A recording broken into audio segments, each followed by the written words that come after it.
โดยนายพี่โจ้หันกล้องได้เลยนะได้เลยนะตกระวังตกลงด้านหน้านี้ขอพี่เขา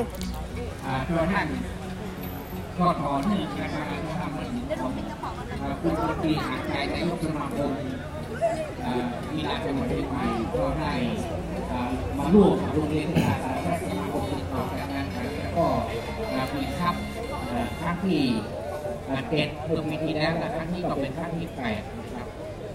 แล้วก็ฝากประชาสัมพันธ์ด้วยนักกีฬาทีมชาติของเชียงใหม่เราที่เล่นในคืนครับสวัสดีครับมาแทนน้องแอนแป๊บหนึ่งนะครับเนื่องจากว่าน้องแอนอยู่กับเรามาตั้ง3คู่นะครับตอนนี้ต้องไปทำธุระก่อนนะครับคู่ต่อไปน่าจะเป็นคู่สุดท้ายของวันนี้นะครับน่าจะเป็นคู่เอกนะครับที่โปรโมเตอร์เขาวางไว้นะครับคู่เอกน่าจะอยู่คู่สุดท้ายนะครับเป็นการพบระหว่างทีมกองทัพเรือนะครับพบกับทีมตำรวจซึ่งทั้ง2ทีมถือว่าอัดนักกีฬาชั้นยอดอยู่ทั้ง2ทีมนะครับวันนี้มาเต็มสูบนะครับโดยเฉพาะทีมตำรวจน้องใหม่ของควีนส์คัพนะครับส่งไข่นุ้ยกฤษณพงศ์นะครับแล้วก็ตรีพงษ์ละวังไพนะครับแล้วก็พานุพงษ์เพชรลือนะครับสำหรับทีมราชนาวีคือรองแชมป์เก่าปีที่แล้วนะครับสำหรับปีที่แล้วราชนาวีถือว่าถูกทหารอากาศปล้นนะครับใส่ชุดเดิมทั้งชุดนะครับตามโดยน่าจะเป็นหน้าตะก็ตัวทำดาวรุ่งอันดับเบอร์1เบอร์2นะครับดาวรุ่งอยู่ในแคมป์ทีมชาติตอนนี้มีดูการเปิดตัวของคู่สุดท้ายนะครับในคืนนี้นะครับซึ่งอาจจะผิดแปลกอันนี้คือพิธีกรของเรานะครับคือน้องเนมนะดีเจเนมนะครับซึ่งถือว่าเป็นดีเจของสมัยก่อนเป็นของคุณวิวในเชียงใหม่นะครับก็อาจจะผิดแปลกไปจากที่เคยเห็นมานะครับสำหรับครั้งนี้นะครับก็ถือว่าฝ่ายจัดการแข่งขันค่อนข้างที่จะหายเหนื่อยนะครับเนื่องจากว่าผู้ชมเต็มอัธจันทร์นะครับทั้ง3ด้านนะครับก็ดูครับ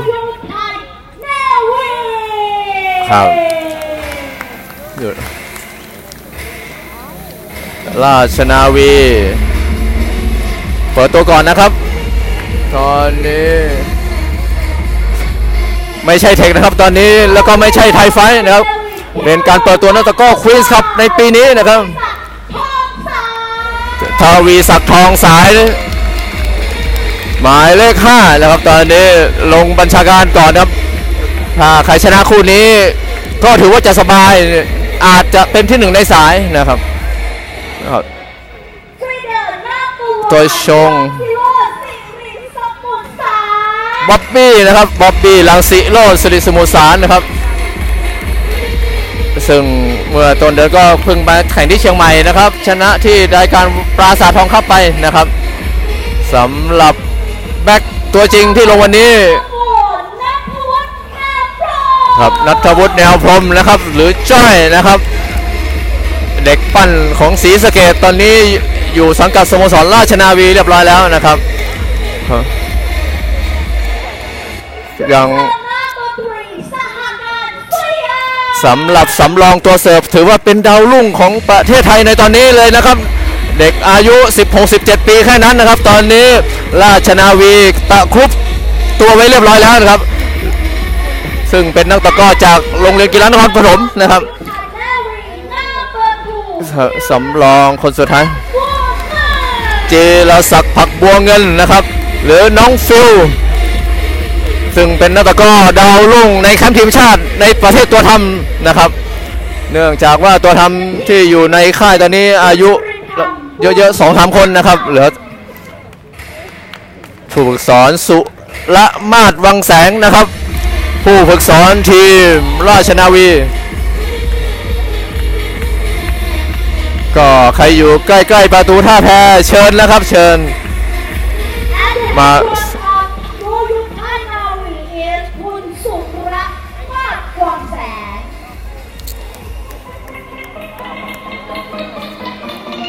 สำหรับทีมตำรวจกำลังจะเปิดตัวนะครับตอนนี้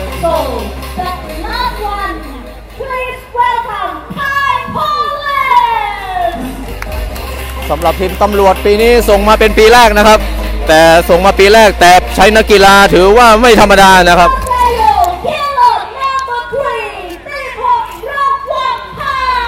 ตรีพงษ์ละวังไพนะครับหรือน้องป้องนะครับตอนนี้ติดยศเรียบร้อยแล้วนะครับน่าจะเป็น10ตำรวจตรีนะครับใช่เลยพานุพงษ์เพชรลือนะครับถือว่าตะกร้อไทยแลนด์ลีกปีนี้ถือว่าเป็นกำลังสำคัญของกรุงเทพนะครับสามารถได้แชมป์ไทยแลนด์ลีกได้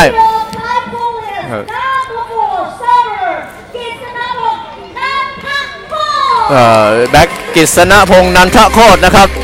ซึ่งเป็นแบ็กดาวรุ่งตอนนี้อยู่ในแคมป์ทีมชาติไทยเหมือนกันนะครับ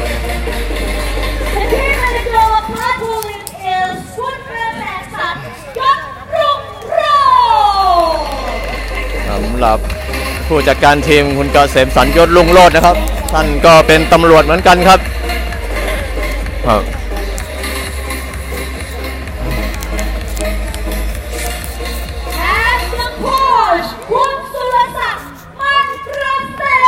ครับสำหรับผู้ฝึกสอนพันตำรวจโทสุรศักดิ์มั่นประสิทธิ์นะครับท่านเป็นสารวัตรอยู่ที่สพ.แม่ตื่นนะครับตอนนี้รับหน้าที่เป็นผู้ฝึกสอนทีมตำรวจนะครับก็ถือว่าอยู่ในกรมเดียวกันหมดนะครับสำหรับทีมตำรวจถึงจะอยู่เชียงใหม่นะครับทั้งผู้จัดการครับทีมนี้ต้องจับมามองเพราะว่าแมตช์สุดท้ายสำหรับวันนี้แล้วและที่สำคัญที่สุดในการนักกีฬาทั้งหมดนี้ก็เป็นในส่วนของทีมชาติมาด้วยนะคะก็ถือว่าเป็นคู่เอกในวันนี้นะครับก็ลองติดตามชมดูนะครับสำหรับคู่สุดท้ายคืนนี้นะครับสำหรับทีมนี้อีกหนึ่งทีมที่อยู่ในสายนี้คือทีมเชียงใหม่บีนะครับสำหรับใครที่เป็นแฟนของทหารอากาศกีฬาพรุ่งนี้เจอแน่นอนนะครับปีนี้แชมป์เก่าทหารอากาศกีฬาจัดหนักจัดเต็มกว่าทุกปีนะครับเนื่องจากว่าปีนี้วางแบ็คเบอร์1หรือเบอร์และเบอร์2ของประเทศไทยนะครับมาอยู่ในทีมเดียวกันนะครับก็ถือว่าแชมป์เก่าก็น่าจะเต็งนะถือว่าน่าจะเต็ง1นะครับก็สำหรับทีมที่กำลังลงนี่เป็นรองแชมป์เก่าปีที่แล้วนะครับราชนาวีปีที่แล้วถ้าผู้ชมได้ติดตามชมจะได้รับถ้วยอยู่แล้วนะครับแต่ว่าถูกทหารอากาศซึ่งนำทีมโดยสิทธิพงษ์คำจันทร์นะครับปล้นไปซะก่อนนะครับสำหรับปีนี้ดูว่าคู่ชิงชนะเลิศจะเป็นคู่ไหนนะครับกองทัพเรือนะทีมกองทัพเรือได้วอร์มก่อน2 นาทีทีมกองทัพเรือเนี่ยก็จะขอเพื่อผู้เล่นทีมชาติไทยล้วนๆอย่างเช่นผู้เล่นหมายเลข4ก็ถือว่ามีดีกรีทั้ง2ทีมนะครับที่เล่นบัดย่อยเนี่ยแชมป์ถ้วยพระราชทานทีมชาติครั้งที่6แชมป์ถ้วยพระราชทานสมเด็จพระเทพนะครับแชมป์กีฬากองทัพไทยและปัจจุบันก็เป็นทีมชาติไทยวันนี้วันแรกพิธีเปิดนะครับก็ยังอาจจะยังไม่เข้าที่เข้าทางนะครับสำหรับในหลายๆส่วนนะครับก็คิดว่าพรุ่งนี้ก็คงจะนำปัญหาต่างๆนะครับมาแก้ไขกับทีมงานฝ่ายจัดการแข่งขันซึ่งในปีนี้ต้องขอบคุณนายกสมาคมกีฬาจังหวัดเชียงใหม่นะครับที่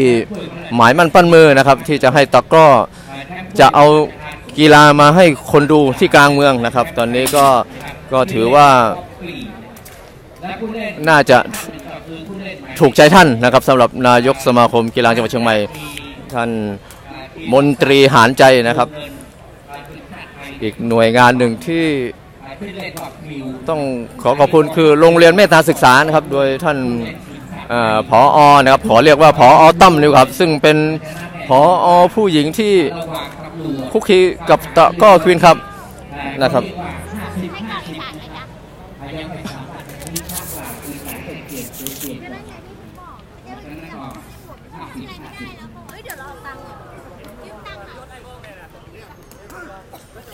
ครับเดี๋ยวถ้าจะเริ่มแข่งเดี๋ยวน้องแอนคงจะมาโชว์เสียงใสๆหรือเป็นความโชคดีของแฟนกีฬาครับก็ในสนามค่อนข้างที่จะมีต่างชาติค่อนข้างที่จะเยอะนะครับเท่าที่ผมดูแล้วต่างชาติน่าจะ 50% ได้นะครับเนื่องจากว่าเป็นจุดที่ นักท่องเที่ยวชาวต่างชาตินะครับเยอะที่สุดนะครับเป็นจุดกลางคืนที่สระน้ำควงประตูท่าแพนะครับเพราะฉะนั้นก็เป็นการประชาสัมพันธ์กีฬาตะกร้ออีกช่องทางหนึ่งนะครับก็อีกฝ่ายจัดการแข่งขันอีกส่วนหนึ่งที่ขาดไม่ได้คือสมาคมกีฬาตะกร้อแห่งประเทศไทยนะครับโดยท่านพลตรีจารึกอารีราชการันนะครับซึ่งท่านให้ความสำคัญถ้วยนี้มาตลอดนะครับเพราะฉะนั้นก็ถือว่าเป็นความโชคดีของชาวจังหวัดเชียงใหม่ทุกส่วนนะครับที่จะได้ชมกีฬาดีๆนะครับสำหรับถ้วยพระราชทานควีนคัพครั้งนี้เป็นครั้งที่8นะครับแล้วก็เป็นครั้งแรกที่เราเอามาลงที่ประตูท่าแพนะครับแล้วก็ดูการตอบรับในวันแรกก็ถือว่าล้นหลามครับถือว่าล้นหลามเพราะฉะนั้นคิดว่าน่าจะเป็นการถูกบรรจุในปฏิทินประเพณีด้านกีฬานะครับของจังหวัดเชียงใหม่นะครับซึ่งวันนี้ท่านรองผู้ว่าราชการจังหวัดเชียงใหม่ยิ้มแก้มปรินะครับเนื่องจากว่าถือว่าเป็นการเผยแพร่นะครับและการท่องเที่ยวค่อนข้างที่จะถูกจุดด้วยนะครับซึ่งกีฬาตะกร้อก็ถือว่าเป็นกีฬาไทยๆเพราะฉะนั้นก็น่าจะมาถูกที่ถูกทางนะครับควงประตูท่าแพนะครับซึ่งสมัยก่อนตะกร้อเชียงใหม่ก็ต้องยอมรับว่าเป็นจุดกำเนิดของนักตะกร้อทีมชาติไทยที่อยู่เชียงใหม่นะครับสำหรับควงประตูท่าแพซึ่งก็เริ่มต้นด้วยจากพี่ปานสุรัตน์ณเชียงใหม่นะครับซึ่งท่านก็ได้ใช้สนามนี้นะครับที่เป็นสนามแข่งขันนะครับก็สามารถติดทีมชาติได้นะครับสำหรับรุ่นของท่านก็จะพี่กบวิทยาจันทรัตน์นะครับแล้วก็พี่กิตติพงศ์นิพิพงศ์กุลนะครับแล้วก็ที่ตามมาก็จะมีอีก2คนก็อุทิศอุทาแล้วก็สมศักดิ์ดวงเมืองเนี่ยนะครับหลังจากที่พื้นที่เราถูกยึดไปนักกีฬาเชียงใหม่ก็เหมือนกับจะหายไปด้วยนะครับตอนนี้ถ้าเรามาจัดที่ประตูท่าแพเด็กเชียงใหม่หรือว่า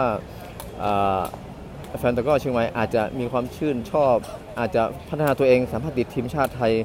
คนต่อไปก็ได้นะครับเพราะฉะนั้นก็ลองให้กำลังใจนักตะกร้อเชียงใหม่นะครับซึ่งวันนี้ทีมเมื่อกี้ก็ถือว่าทำผลงานได้ดีนะครับเพราะฉะนั้นตอนนี้การอบรมร่างกายเรียบร้อยหมดแล้วนะครับก็จะเป็นประกาศผู้ตัดสินนะครับสำหรับผู้ตัดสินวันนี้เราจะพยายามจะใช้ผู้ตัดสินภาษาอังกฤษนะครับซึ่งเป็นผู้ตัดสินของสามารถเป็นผู้ตัดสินของสหพันธ์ตะกร้อนะครับเพื่อที่ให้แฟนต่างชาติเขาจะได้รู้นะครับจะได้รู้ว่าการขานแต้มการแม้กระทั่งวิธีเล่นอะไรนะผมคิดว่ามันน่าจะง่ายกว่านะครับถ้าใช้ภาษาไทยแขกต่างชาติค่อนข้างที่จะลำบากนะครับตอนนี้ก็ถือว่าแขกต่างชาติบางคนยังไม่หนีนะครับยังอยู่ที่เดิมอยู่นะครับก็อาจจะรอดูคู่เอกในคืนนี้นะครับดังนั้นแฟนๆที่อยู่ทางบ้านก็อดใจคอยอีกสักนิดนึงนะครับสำหรับน้องแอนขอพักผ่อนสักแป๊บหนึ่งนะครับ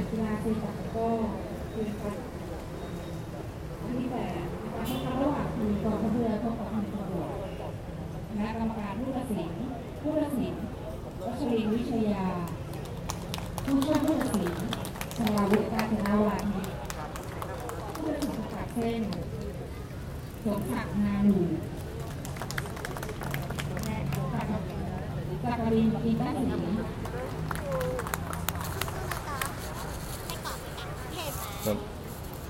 ีปั๊บเดียวเองค่ะพี่เจอบอกไม่ไหวแล้วพี่ขอนั่งดีกว่าอุ้ย ตรงนี้เลยครับ เดินไปเดินมาตะคริวจะกิน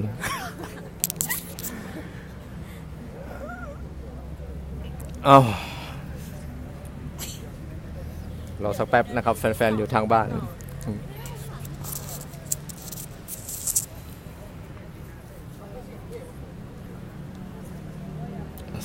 สำหรับตะกร้อควีนครับเราจะแข่งถึงวันที่10วันสุดท้ายนะครับซึ่งเป็นรอบชิงชนะเลิศนะครับเพราะฉะนั้น ใครที่ว่างลองติดตามเพจของหลายๆเพจนะครับที่ผมพยายามจับแชร์นะมีเพจWe Love เซปักตะกร้อนะครับซึ่งดูแลโดยบริษัทมาราธอนแห่งประเทศไทยนะครับซึ่ง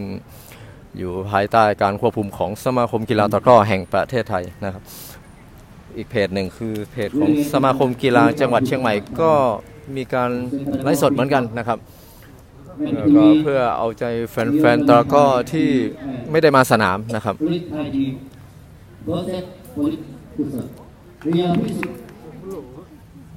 ครับเริ่มเซตที่1กำลังจะเริ่มนะครับตอนนี้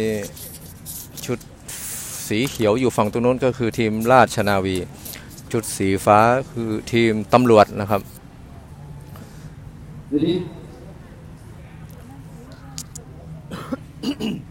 เริ่มออก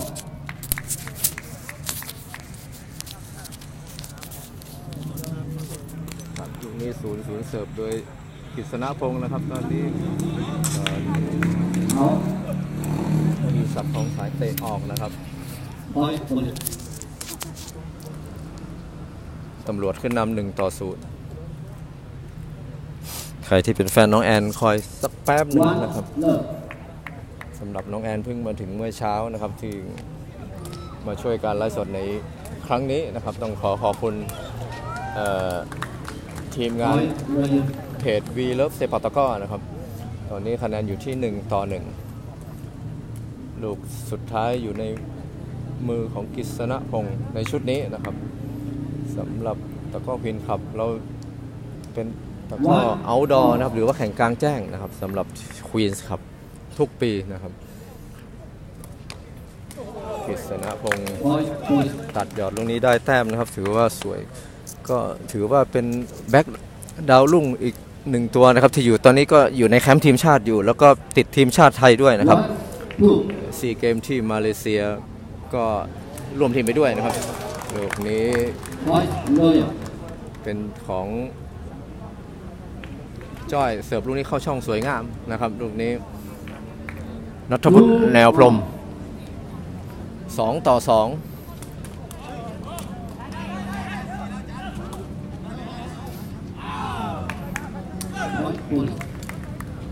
ลูกนี้ถือว่าเสียดายแต้มนะครับลูกนี้ทวีศักดิ์ทองสายเตะออกข้างไป2-3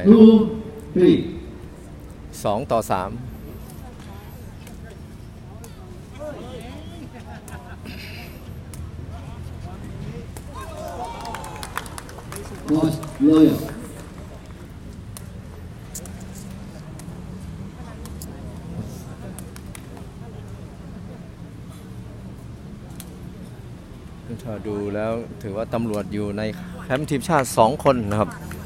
ทีมราชนาวีอยู่2คนครับแต่ว่าเป็นตัวทำทั้ง2คนตอนนี้ผู้เล่นสำรองอีกคนหนึ่งคือน้องฟิลนะครับตอนนี้3-33-4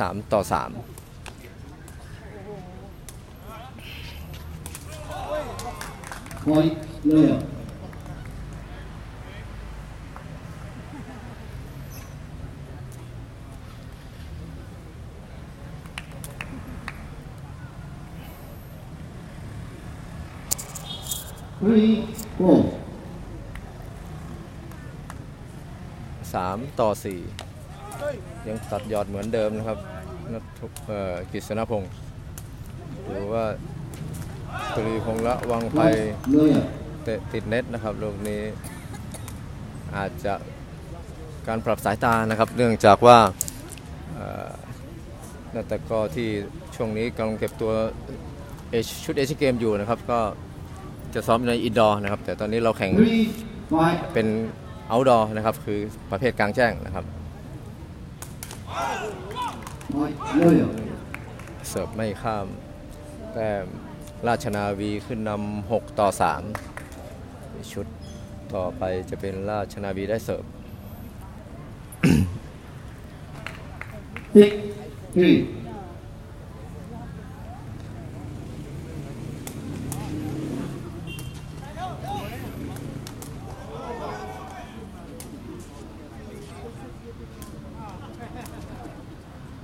ดูว่าตีพงษ์ระวังใครจะเตะคอมบล็อกได้แต้มนะครับสำหรับน้องปอง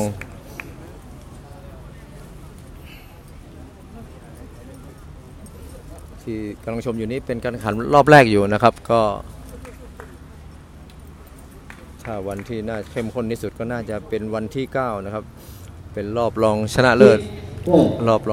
ทั้งทีมชายและทีมหญิงนะครับ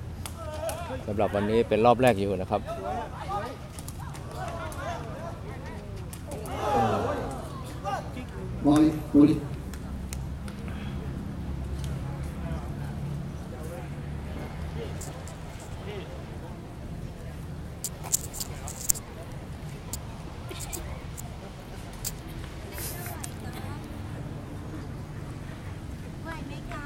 เร็วมาเร็วขึ้นด้านหน้าไหมขึ้นด้านหน้ากินก่อนเอาไม่หนูเมื่อกี้หนูไปเอาน้ำแข็งขวด แล้วได้น้ำยังเอาไปซื้อข้าวเหนียว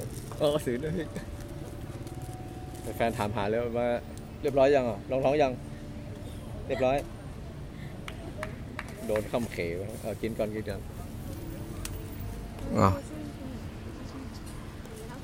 รออีกสักอึดใจนะครับน้องแอน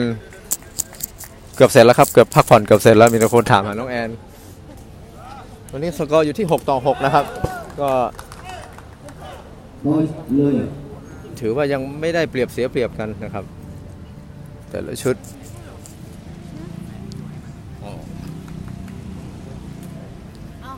ดูไปเถอะ 6, 7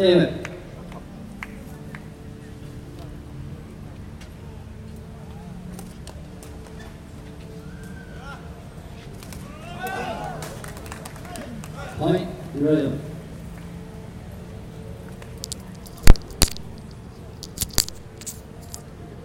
ถึงไหนแล้วเนี่ย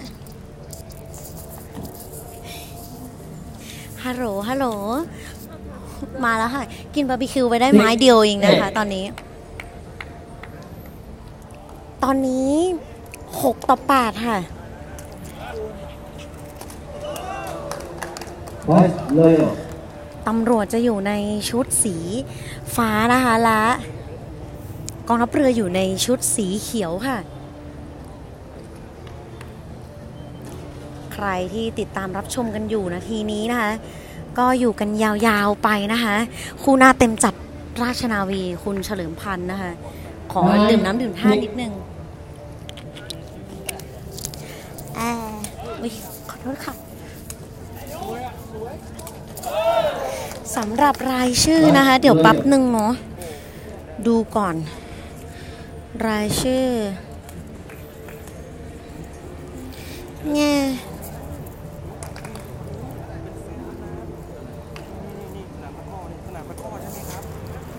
เซปักตะก้อค่ะสนามตะก้อพี่โบ๊ทค่ะผู้ชาย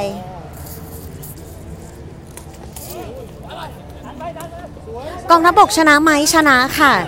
ชนะเชียงใหม่ทีม A ไปแล้วนะคะส่วนที่กำลังแข่งอยู่ตอนนี้นะคะเป็นราชนาวีเป็นกองทัพเรือค่ะพบกับตำรวจกองทัพเรือจะอยู่ในชุดสีเขียวและตำรวจจะอยู่ในชุดสีฟ้านะคะสกอร์ตอนนี้อยู่ที่10-7ค่ะกองทัพเรือยังนำอยู่ละเสิร์ฟลูกนี้เดี๋ยวต้องขอรายชื่อก่อนสักปั๊บหนึ่งนะคะนาทีนี้ยังไม่ได้รายชื่อเลยจ้า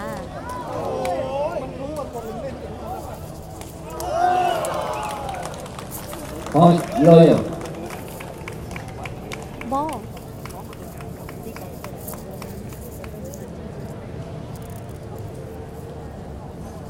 ๊อบบี้ครับเทพมากๆแป๊บหนึ่งนะคะ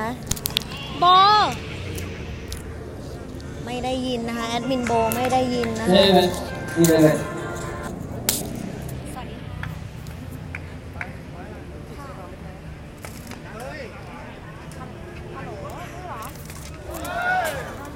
Point Royal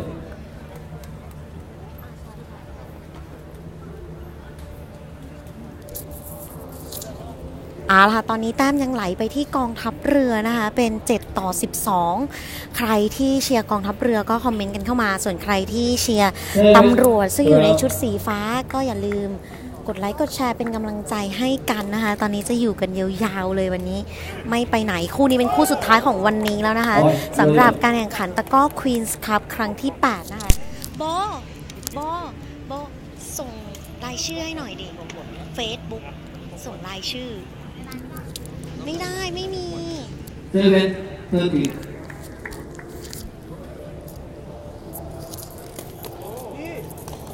กองทัพอากาศเข้ารอบไหมตอนนี้ยังเป็นรอบแรกอยู่นะคะซึ่งต่อวันเนี่ยเราจะแข่งทั้งหมด4คู่ผู้ชาย2คู่ผู้หญิง2คู่ค่ะสำหรับกองทัพอากาศน่าจะแข่งในวันพรุ่งนี้นะคะวันนี้มีแค่ตำรวจกองทัพเรือเชียงใหม่แล้วก็กองทัพบกค่ะในวันพรุ่งนี้น่าจะมีกองทัพอากาศอยู่นะคะสามารถไปดูโปรแกรมการแข่งขันกันได้นะคะที่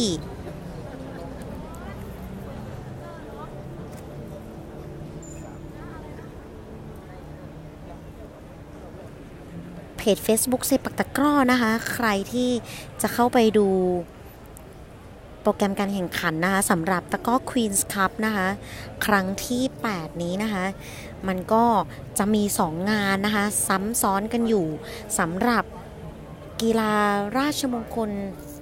ก็จะมีในช่วงเช้าซึ่งเราจะไปถ่ายทอดให้กับทุกคนดูในช่วงเช้านี่ก็จะเป็นช่วงเย็นค่ะตะกร้อ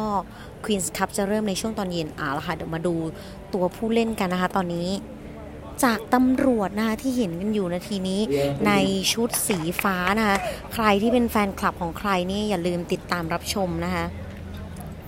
กองทัพเรือนะคะ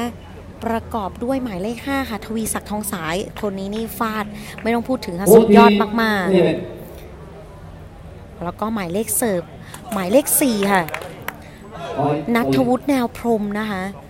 แล้วก็ตัวชงหมายเลข1ค่ะรังสิโรจน์สิริสมุทรสารนะคะส่วนทางฝั่งของตำรวจประกอบด้วยหมายเลข3ค่ะตรีพงษ์ระวังภัยซึ่งเป็นตัวผู้เล่นของประเทศไทยนะคะทีมชาติไทยกันเลยทีเดียวค่ะแล้วก็หมายเลข4กฤษณพงษ์นนทโคตรและพานุพงษ์เพชรลือนะคะใครเป็นใครก็ต้องติดตามรับชมกันต่อไปค่ะตอนนี้แต้มของกองทัพเรือยังนำอยู่14-8ค่ะอยากเห็นหน้าแอดมินจังมาดูกันได้นะคะที่ประตูท่าแพเชียงใหม่ค่ะวันนี้ก็จะอยู่ยาวจนถึงวันที่10เลยนะคะใครไม่มาดูถือว่าพลาดมากสำหรับการแข่งขันตะกร้อ Queen's Cup ครั้งที่8ในครั้งนี้เสิร์ฟลูกนี้ลูกออกนะคะสำหรับณัฐวุฒิแนวพรหมจำแอดมินจำชื่อคนไม่ค่อยถนัดด้วยนะคะก็ต้องขออภัยมาดูทางฝั่งของตำรวจกันบ้างนะคะโดยตัวเสิร์ฟค่ะกฤษณพงษ์นนทโคตรเสิร์ฟไปแล้วลูกนี้โอ้โหตั้งมาแล้วค่ะตรีพงษ์ระวังภัยลูกนี้โอ้โหสวยงามแต่ยังไม่ตายค่ะลูกนี้เปิดเสียค่ะกฤษณพงษ์นนทโคตรหลังจากที่ตรีพงษ์ระวังภัยนะคะฟาดไปแต่ทางฝั่งนู้นนะคะกองทัพเรือนะคะโดยรังสิโรจน์สิริสมุทรสารก็แก่ขึ้นมาได้แต้มเป็นของกองทัพเรือค่ะตอนนี้9-16เสิร์ฟเสียลูกนี้อัดไปเต็มเน็ตของมาราธอนอีกครั้งหนึ่งใครที่เข้ามาแล้วยังไม่ได้กดไลค์กดแชร์นะถือว่าพลาดจริงๆค่ะวันนี้ขนมากันเต็มจริงๆนะคะตำรวจไข่นุ้ยปองแมนเล็กกองทัพเรือจ้อยบ๊อบบี้เด๋อเอาล่ะแอดมินพูดจริงๆว่าจำไม่ได้อะจำได้แต่ชื่อจริงขอโทษได้ไหมคะ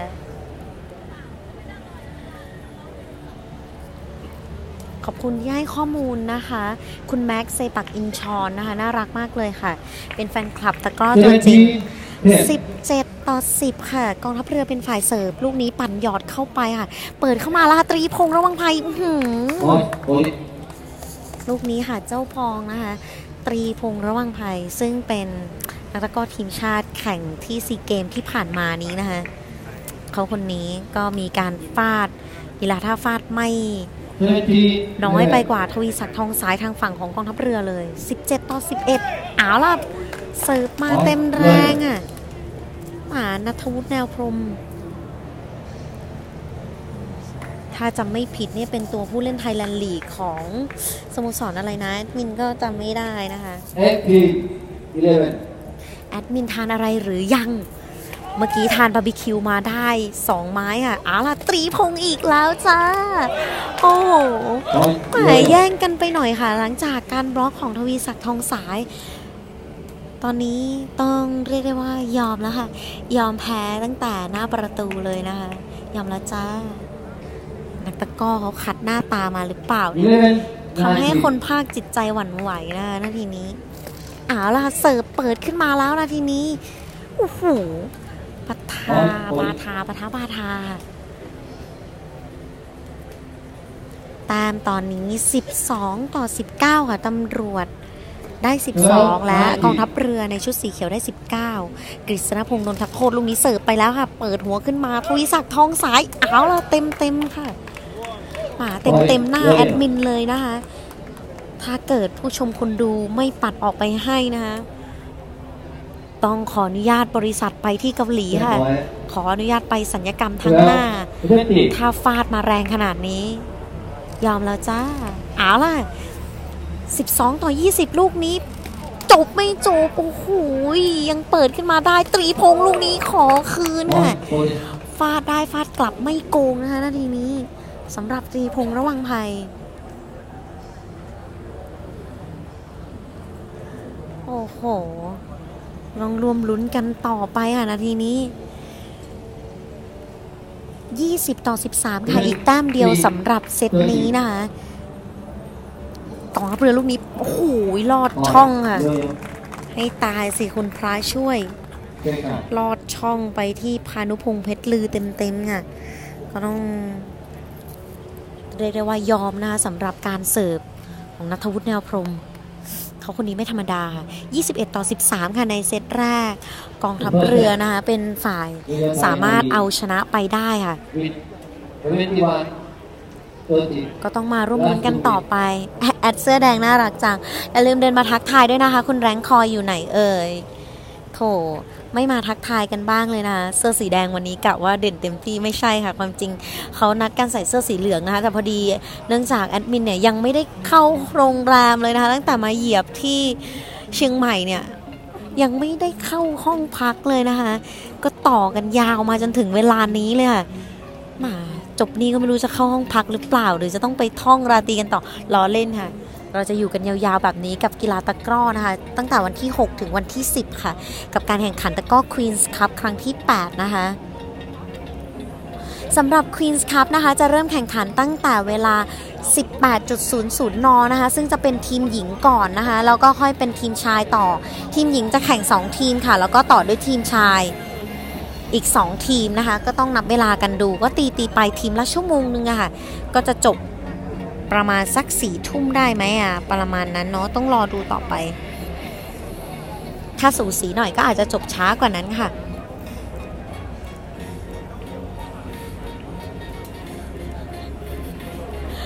แอดรองเท้าสีขาวไปละไม่มองเลยอยู่สูงไหนอยู่ตรงไหนคะคุณแดงคอยเดินเข้ามาทักทายกันหน่อยสิคะหมายนานๆเจอแฟนคลับทีนะคะเซปักตะกร้อของเราเสียดายจริงๆค่ะที่ไม่ได้เอาอะไรติดไม้ติดมือมาด้วยนะคะวันนี้แย่จริงๆเลยแอดมินเนี่ยนี่ก็เป็นการแข่งขันตะกร้อ Queen's Cup ครั้งที่8ค่ะใครที่อยู่เชียงใหม่นะคะยังมีอีกงานหนึ่งนะคะที่จัดซ้อนกันอยู่ตอนนี้สำหรับกีฬามหาวิทยาลัยเทคโนโลยีราชมงคลแห่งประเทศไทยค่ะซึ่งตะกร้อนะคะก็จัดการแข่งขันที่สนามกีฬาเทศบาลเชียงใหม่นะตั้งแต่เช้าเลยไปดูกันได้ค่ะวันนี้ก็มีรอบชิงซึ่งเราถ่ายทอดสดให้ได้ติดตามรับชมกันไปแล้วนะในวันพรุ่งนี้ก็จะเป็นเริ่มประเภททีมชุดเราก็จะมีถ่ายให้ดูกันอย่างแน่นอนค่ะก่อนที่จะมาเริ่ม Queen's Cup ในช่วงตอนเย็นเท่ากับว่าเรามีตะกร้อให้ทุกท่านได้ดูกันทั้งวันเลยนะคะค่ะรางวัลที่1เท่าไหร่ครับไม่ตอบเลยไปดูได้นะคะที่เพจ Facebook เซปักตะกร้อนะคะรายละเอียดแอดมินจำไม่หมดจริงๆค่ะตอนนี้หลายงานเหลือเกินค่ะขออภัยด้วยนะคะละค่ะ1-0ค่ะ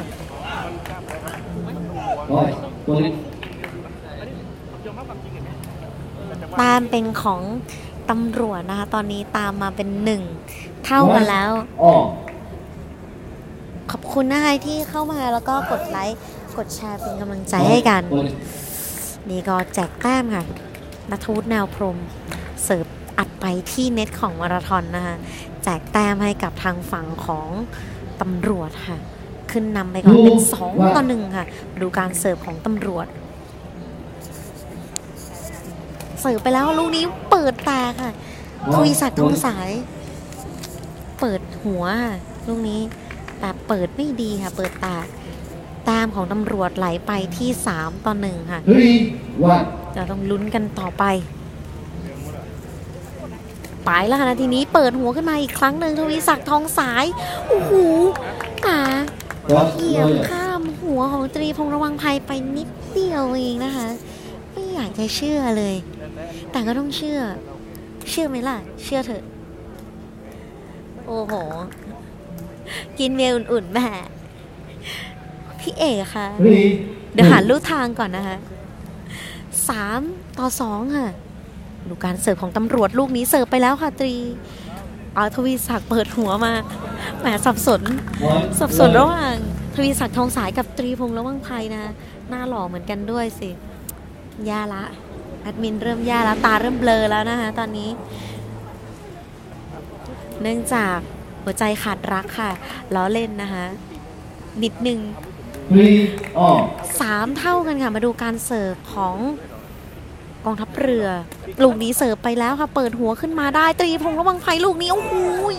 อัดไปเต็มไม่อยากจะพูดนะคะแต่มันเห็นอยู่แล้วนะนาทีนี้ไม่ต้องพูดอะไรมากมายนะสำหรับการแข่งขันในครั้งนี้แอดไม่เชื่อใครจะเชื่อใครค่ะ ก็อยู่กันกับแอนนานๆนะตอนนี้แอนจะอยู่กับทุกคนจนถึงวันที่10นะคะล่ะลูกนี้ยังเปิดหัวขึ้นมาได้งัดหัวขนาดนี้มุดไปใต้ดินเลยดีกว่าทวีศักดิ์ทองสายลูกนี้เล่นลูกเร็วยอมแล้วจ้าตั้งแต่กีฬามหาลัยนะคะซึ่งโชว์ฟอร์มได้ดีอย่างยอดเยี่ยมนะคะสำหรับทวีศักดิ์ทองสายซึ่งเป็นผู้เล่นให้กับสถาบันการพละศึกษาตอนนี้มาวาดลวดลายให้กับตำรวจนะคะไม่ใช่ค่ะกองทัพเรือขออภัยด้วยสับสนอีกแล้ววอนผู้ชมให้อภัยตอนนี้4 เท่ากันค่ะเป็นเซตที่2หลังจากเซตแรกนะคะกองทัพเรือสามารถเอาชนะตำรวจไปได้แล้วกองทัพเรืออยู่ในชุดสีเขียวค่ะส่วนตำรวจเนี่ยจะอยู่ในชุดสีฟ้าแข่งตั้งแต่วันที่6ถึงวันที่10ชิงวันที่10ค่ะค่ะมาอยู่กันต่อเสิร์ฟไปแล้วปั่นขึ้นมาลูกนี้ยังเปิดขึ้นมาได้ทวีศักดิ์ทองสายโอ้โหอัดไปเต็มๆค่ะที่หลังของตรีพงษ์ระวังภัยโอ้โหขอเจ็บแทนค่ะนาทีนี้ถ้าขอเพลงได้นะคะขอเพลงพี่แบงค์วงคลาชค่ะขอเจ็บแทนนะคะไม่ค่อยเลยนะคะแอดมินพี่ปุ้ยพรชัยนะคะเสียดายไม่มานะคะพี่แหย่มก็เหมือนกันนะคะแฟนคลับถามหาเต็มไปหมดค่ะสำหรับพี่ปุ้ยพรชัยนะคะน้องเสียดายมากเลยไม่ได้มา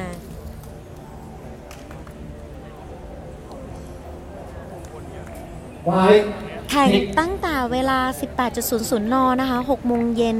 ตามเวลาประเทศไทยนะคะสำหรับการแข่งขันตะกร้อควีนส์คัพนะคะล่ะทวีศักดิ์ทองสายลูกนี้สวยๆตีลังกาม้วนหน้าแล้วก็ม้วนหลังอีกทีแล้วก็ฟาดลงไปได้ไหมล่ะหล่อไหมล่ะคนนี้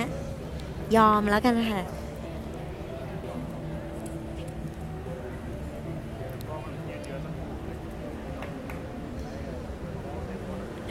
รอเชียร์พี่บอลครับ FC พี่แหย่มนะคะ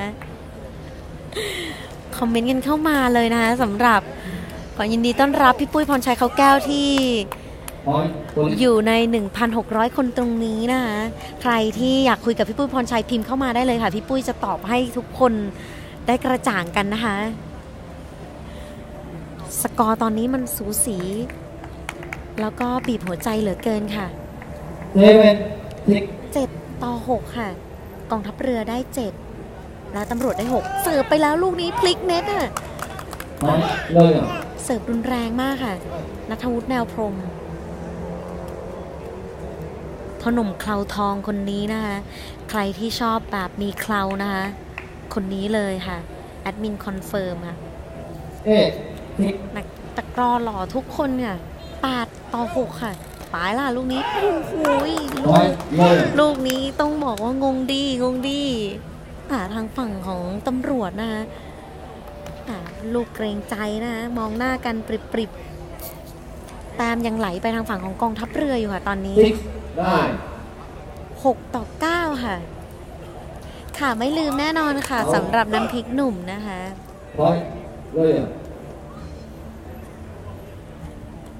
โอ้โหคนถามมาเต็มเลยนะคะพี่ทำอย่างไรให้มีกลัวไว้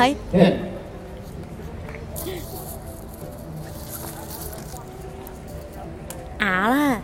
ทวีศักดิ์ทองสายลูกนี้มาแต่ยังแก้ขึ้นมาได้อ่ะตรีพงษ์ระวังภัยยอมแล้วจ้าคนนี้ก็เป็นอีกคนนึงนะคะสำหรับหนุ่มหน้าเข้มนะตรีพงษ์ระวังภัยซึ่งมีดีกรีเป็นนักตะกร้อทีมชาติและซีเกมที่ผ่านมานะที่ประเทศมาเลเซียก็ได้เข้าแข่งขันมาแล้วด้วย6-11ค่ะลูกนี้แล้วเปิดเข่าขึ้นมาทวีศักดิ์ทองสายเหมือนรู้ทันกันเมื่อกี้แบบเปิดเข่าแบบแป๊กกับนิดเดียวเองแล้วตัวชงก็วิ่งมาชงเลยโคตรสุดยอดเลยจริงๆนะเหมือนมองตาแล้วแบบรู้ทันเลยใช่ไหมจีรศักดิ์ฝักวงเงิน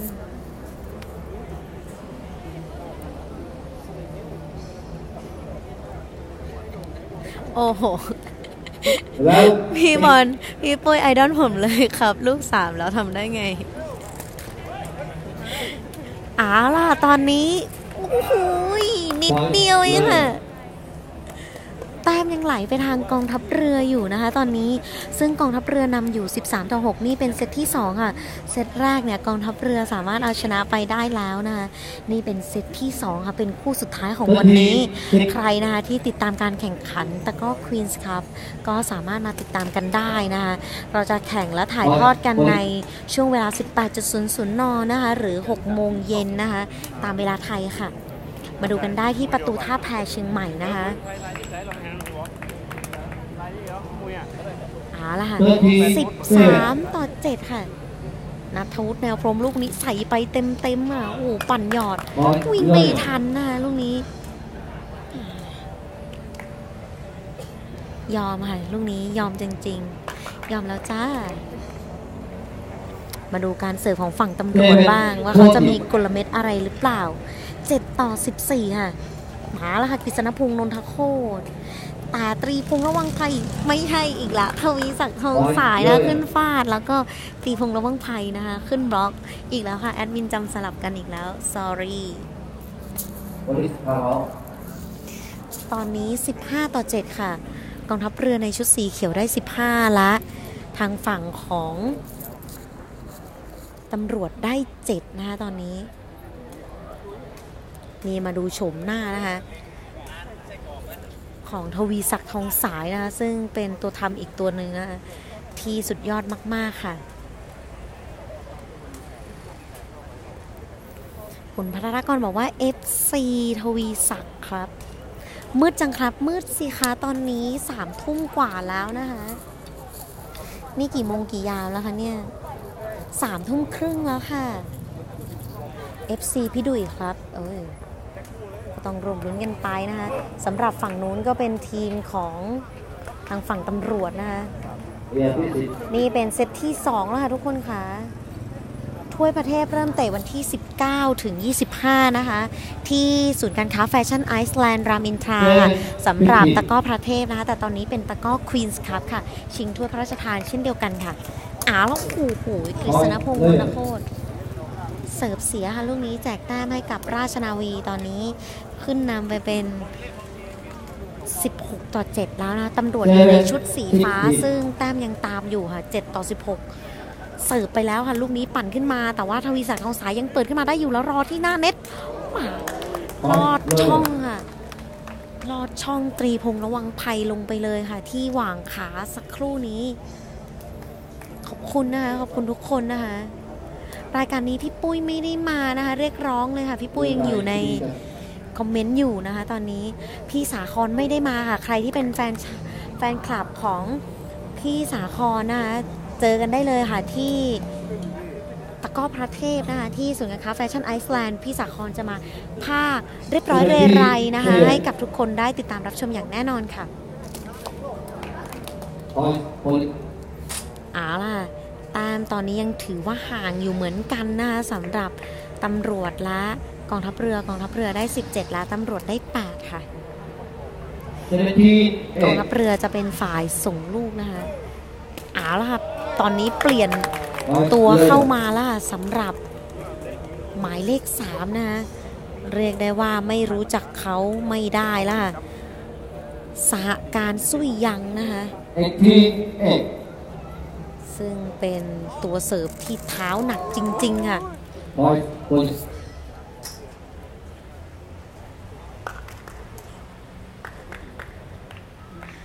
นี่ก็ต้องมาร่วมลุ้นกันต่อไปค่ะ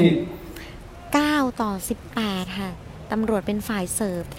เอาละค่ะเสิร์ฟมาเปิดแล้วลูกนี้ทวีศักดิ์ต้องสายแหมยังไม่ตายค่ะลูกนี้เอาล่ะ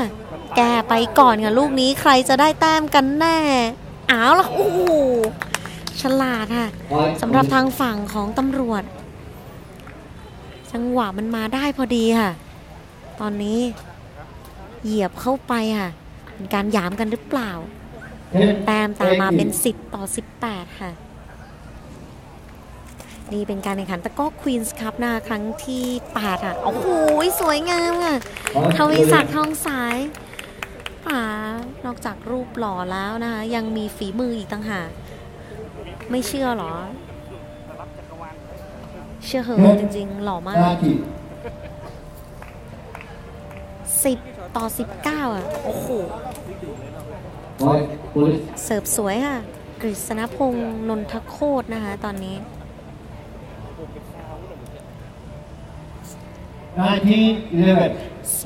19-11ค่ะ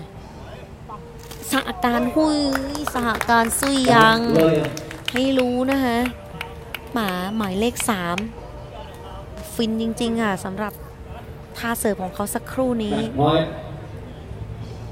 กองทัพเรือนี้จำกัดหุ่นนักกีฬาหรือเปล่าครับบ้าจริงเสิร์ฟอัดไปที่เน็ตค่ะอีกครั้งหนึ่งตอนนี้แต้มขึ้นแท่นแล้วนะคะ20-12มาดูการแลกลูกนี้กันของสหการซุยยังจะจบไม่จบค่ะในลูกนี้เอาละค่ะคงจัดเต็มเต็มเน็ตของมาราธอนเนี่ยเน็ตรุ่นนี้นะคะเตะกี่ทีก็ไม่ขาดจริงๆค่ะไม่เชื่อมาเตะแอดมินได้เลยนะคะเล่นกีตาร์เก่งด้วยว้าว13-20ค่ะเป็นการเสิร์ฟของตำรวจลูกนี้เสิร์ฟมาแล้วค่ะแต่ยังเปิดขึ้นมาได้จบหรือเปล่าทวีศักดิ์กองสายไม่เหลือค่ะลอดช่องตรีพงษ์ระวังภัยลงไปอย่างสวยงามนะคะ21-13ในเซตที่2ตอนนี้นะคะโอ้โหทางฝั่งของกองทัพเรือก็สามารถเอาชนะไปได้นะคะสำหรับการแข่งขันตะกร้อควีนส์คัพครั้งที่8ในรอบแรกและวันแรกของวันนี้นะคะก็เรียกได้ว่าวันพรุ่งนี้นะคะยังจะมีในส่วนของทีมต่างๆที่ยังเหลืออยู่อีกนะคะอย่าลืมมาติดตามชมกันนะคะโอ้โหนี่เป็นเพียงรอบแรกวันแรกเท่านั้นเองค่ะเราแข่งกันวันละ4คู่นะคะใครที่เป็นแฟนคลับใครนะคะก็อย่าลืมติดต่อกันเข้ามาคอมเมนต์กดไลค์กดแชร์นะคะกด follow เพจกันเข้าไว้ค่ะยังมีการแข่งขันอีกมากมายนะคะที่ทางเพจเซปักตะกร้อของเรานะคะจะไปถ่ายทอดให้กับทุกคนได้รับชมสำหรับวันนี้นะคะต้องขอบคุณนะคะแฟนคลับกีฬาทุกท่านนะคะโอ้เรียกได้ว่ามากันอย่างล้นหลามจริงๆค่ะทั้งในออนไลน์นะคะแล้วก็ในสถานที่จริงนะคะต้องขอบคุณจริงๆค่ะวันนี้แอดมินขอตัวลาไปก่อนนะคะบ๊ายบาย